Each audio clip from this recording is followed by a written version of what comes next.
पुरानी कहावत है, जैसा कर्म करोगे वैसा ही फल प्राप्त होगा। लेकिन क्या सच में आप दिल से मानते हैं कि अच्छे कर्मों का फल अच्छा ही होता है? अंदर से कोई स्पष्ट उत्तर नहीं आ रहा होगा, क्योंकि हम अपने आसपास ऐसे बहुत से लोगों को देखते हैं जो जीवन भर अच्छे कर्म करते रहते हैं, लेकिन इसके बावजूद उन्हें अच्छे फल प्राप्त नहीं हो पाते। एक नौजवान कड़ी मेहनत करता है किसी परीक्षा में पास होने के लिए, लेकिन उस परीक्षा के परिणाम में उसे निराशा ही हाथ लगती है। तो इससे तो यही सिद्ध होता है कि जिन महापुरुषों ने ऐसा कहा है कि अच्छे कर्मों का फल अच्छा ही होता है, या तो वो महापुरुष गलत थे या फिर हम कर्मों का लेखा जोखा समझ ही नहीं पाते। पर चिंता मत करिए, क्योंकि आज की कहानी सुनने के बाद कर्मों के बारे में आपकी सोच, आपकी दृष्टि एकदम स्पष्ट हो जाएगी। पुराने समय की बात है। किसी गांव में राकेश और भोला नाम के दो भाई रहते थे। पूरा गांव जानता था कि वो कहने को भाई थे, लेकिन भाई जैसा प्रेम उन दोनों में नहीं था। राकेश बड़ा था और भोला से वो बहुत तेज और चालाक था। उसने भोला के हिस्से में आने वाली खेती बाड़ी की जमीन भी खुद हड़प ली थी। इसीलिए भोला के परिवार को बड़े ही कष्ट के दिन झेलने पड़ रहे थे। भोला की पत्नी अक्सर बीमार रहा करती थी और उसके पास उसके इलाज तक के पैसे नहीं थे। लेकिन अपने भाई से विपरीत भोला बड़े ही शीतल स्वभाव का इंसान था। वो कभी किसी के साथ बुरा नहीं करता था, लेकिन उसके मन में अक्सर ये सवाल उठा करता था कि मैं किसी का बुरा नहीं करता, किसी के बारे में बुरा सोचता तक नहीं हूं, तो मेरे साथ ऐसा क्यों होता है? क्यों मेरी पत्नी हमेशा बीमार रहती है? क्यों मेरे पास इतना भी धन नहीं है कि मैं अपना जीवन अच्छे से चला सकूं? क्यों मुझे मेरे कर्मों का फल नहीं मिलता है? और मेरा भाई इतना धूर्त है, इतना चालाक है और वो हमेशा मजे में रहता है, उसे तो कोई परेशानी नहीं है। वो सोचने लगा कि शायद बुरे कर्मों का फल अच्छा मिलता है, अच्छे कर्मों का फल अच्छा नहीं मिलता, और धीरे धीरे यह संदेह उसके मन में घर करने लग गया। उसी गांव से कुछ दूर एक सन्यासी अपनी कुटिया बनाकर रहा करता था। जब भी वो सन्यासी गांव में भिक्षा मांगने के लिए आता तो सबसे एक ही बात कहता कि जो तूने किया वो तेरे हिस्से और जो मैंने किया वो मेरे हिस्से। भोला इस बात का अर्थ कभी समझ नहीं पाया। एक दिन जब वो गहरी चिंता में डूबा हुआ था तो उसके कानों में यही शब्द पड़े कि जो तूने किया वो तेरे हिस्से और जो मैंने किया वो मेरे हिस्से। जैसे ही ये शब्द भोला के कानों में पड़े, वो गुस्से से तिलमिला उठा। उसने गुस्से में उस सन्यासी से कहा कि हे महात्मा, आप हमेशा एक ही बात का रट लगाते रहते हैं जिसका कोई मतलब नहीं है।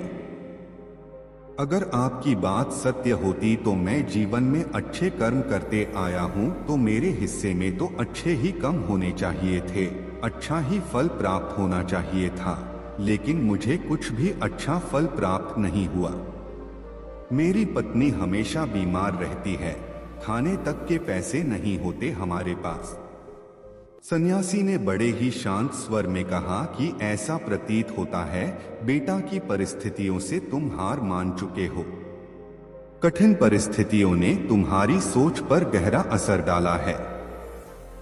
बुरे समय में तुम्हारी सोच भी बदल कर रख दी है।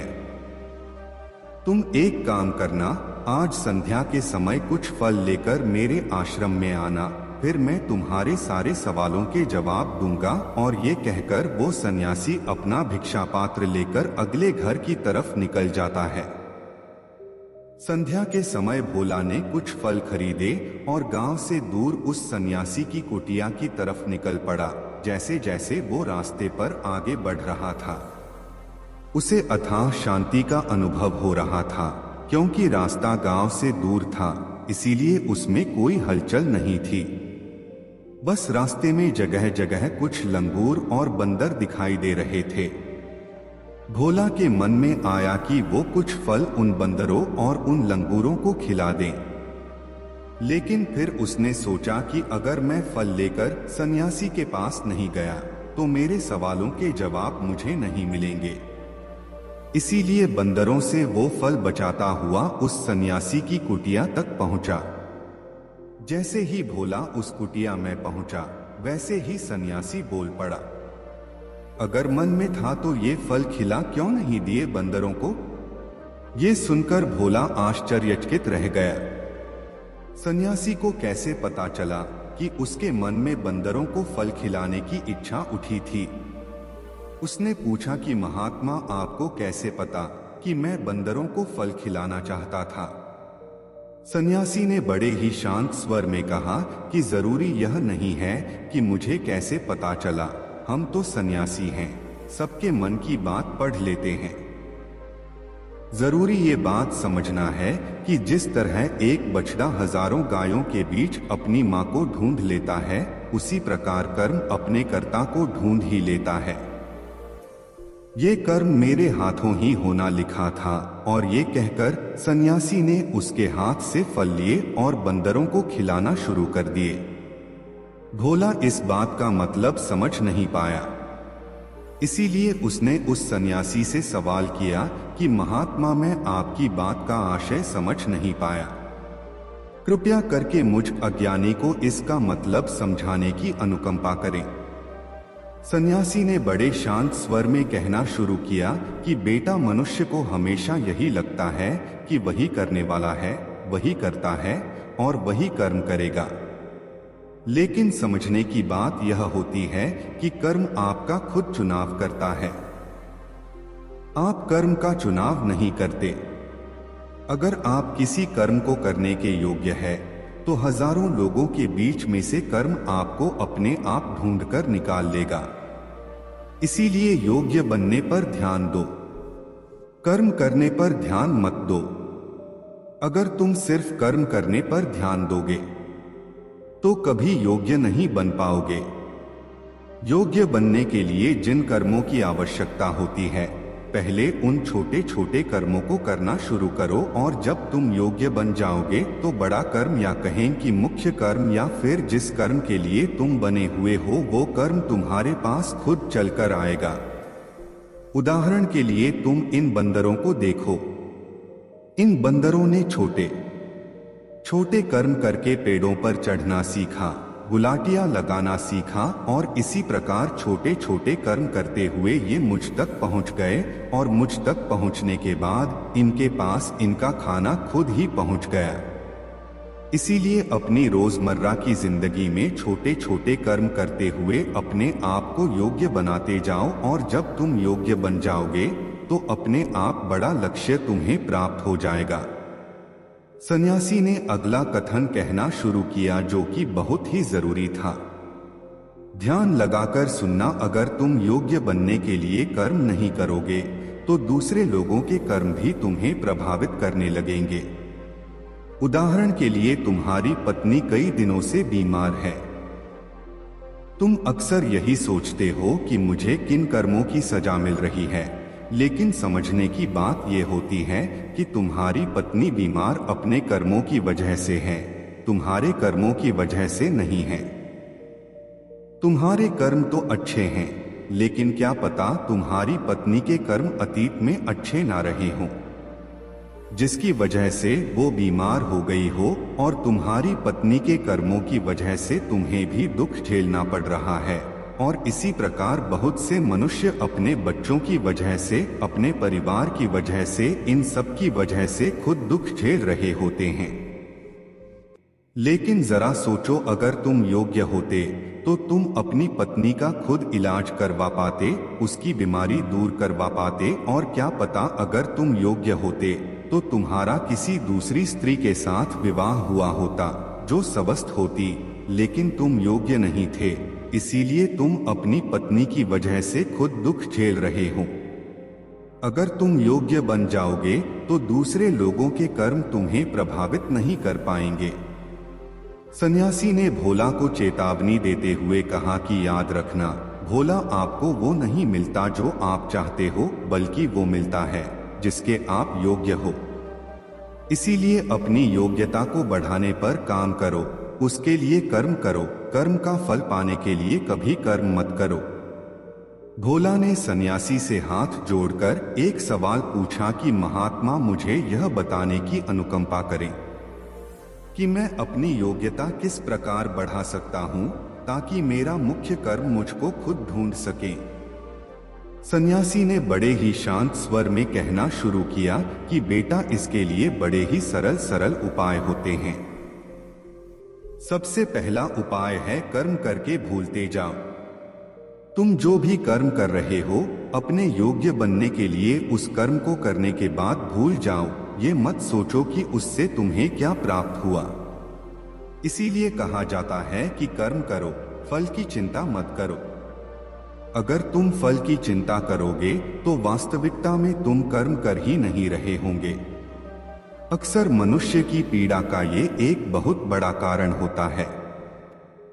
वो सोचता है कि मैं कर्म तो अच्छे कर रहा हूं, लेकिन मुझे फल प्राप्त नहीं हो रहे, और यही पीड़ा उसके मन को ठेस पहुंचाती रहती है, उसको अपने लक्ष्य से भटकती रहती है। किसी कर्म को करने के बाद अपना आकलन जरूर करें, लेकिन फल की चिंता ना करें। भोला ने सन्यासी से सवाल किया कि महात्मा, हम अपना आकलन कैसे कर सकते हैं? सन्यासी ने उत्तर दिया कि बेटा, जब भी तुम कोई काम पूरा करते हो तो काम पूरा करने के बाद खुद से ये सवाल पूछो कि क्या इस काम को करते समय तुम्हारा ध्यान इसी काम पर टिका हुआ था? ये तुम्हारा ध्यान कहीं और भटक रहा था?